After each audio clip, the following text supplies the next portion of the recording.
कम हा कोन दुई वठ अल्लाह जो तू नाम।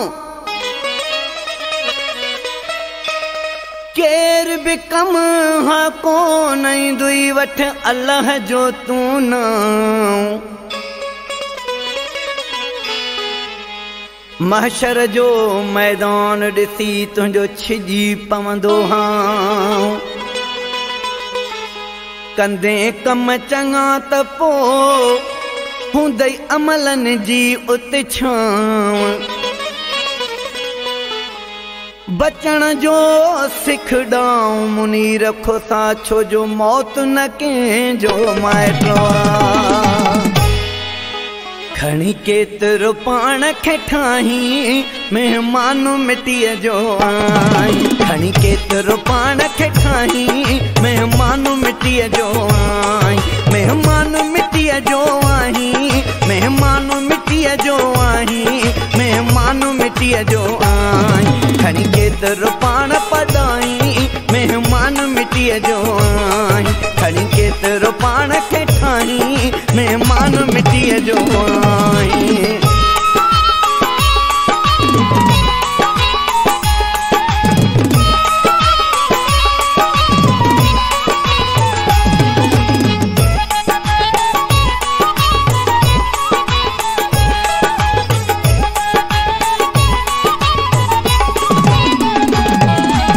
खाली हथे तू आयो आहीं खाली हथे तू वेंदे।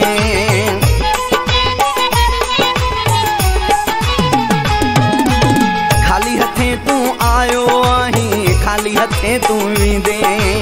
पूरे ईंदई पंहिंजे घर जा भाती ॾाढो ॾुखियो पोइ थींदे।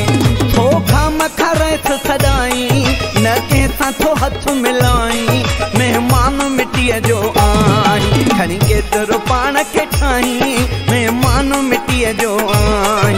खणी केतिरो पाण पढ़ाई महिमान मिटीअ जो आई। महिमान मिटीअ जो आई। महिमान मिटीअ जो आई। महिमान मिटीअ जो आई। खणी केतिरो पाण पढ़ाई महिमान मिटीअ जो आई।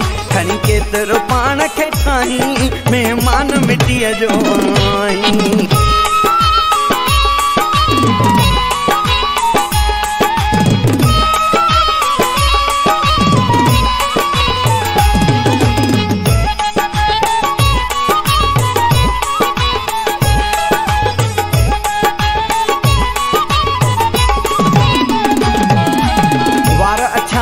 दंद बि भजंदई साथ जवानी छॾींदई।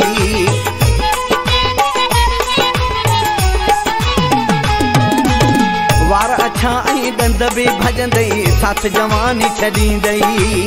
ॿाहिरि परावा पुट बिन पंहिंजा पोयूं ख़त्म ॾींदई। पोइ कंहिं लाइ थो माल कमाई पोइ कंहिं लाइ थो महल अॾाई महिमान मिटीअ जो आई। खणी केतिरो पाण खे ठाही महिमान मिटीअ जो आई। खणी केतिरो पाण पढ़ाई महिमान मिटीअ जो आई। महिमान मिटीअ जो आई। महिमान मिटीअ जो आई। महिमान मिटीअ जो आई। खणी केतिरो पाण पढ़ाई महिमान मिटीअ जो आई। खणी केतिरो पाण खे ठाही महिमान मिटीअ जो आई।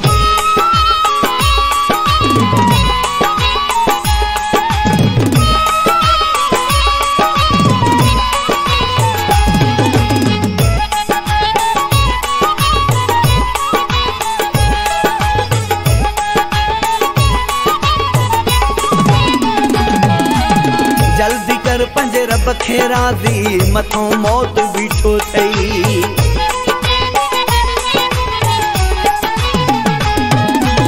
जल्दी कर पंहिंजे रब खे राज़ी मथों मौत बीठो थई। कई मरी विया मुनी रखो सा कल्ह कंहिं ॾिठो थई।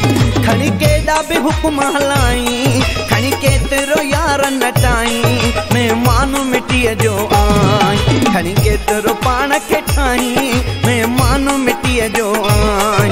खणी केतिरो पाण पढ़ाई महिमान मिटीअ जो आई। महिमान मिटीअ मिट्टीअ जो आहीं, मेहमान मिट्टीअ जो आहीं, मेहमान मिट्टीअ जो आहीं। खणी केतिरो पाण पधाई, मेहमान मिट्टीअ जो आहीं। खणी केतिरो पाण खे ठाहीं, मेहमान मिट्टीअ जो आहीं।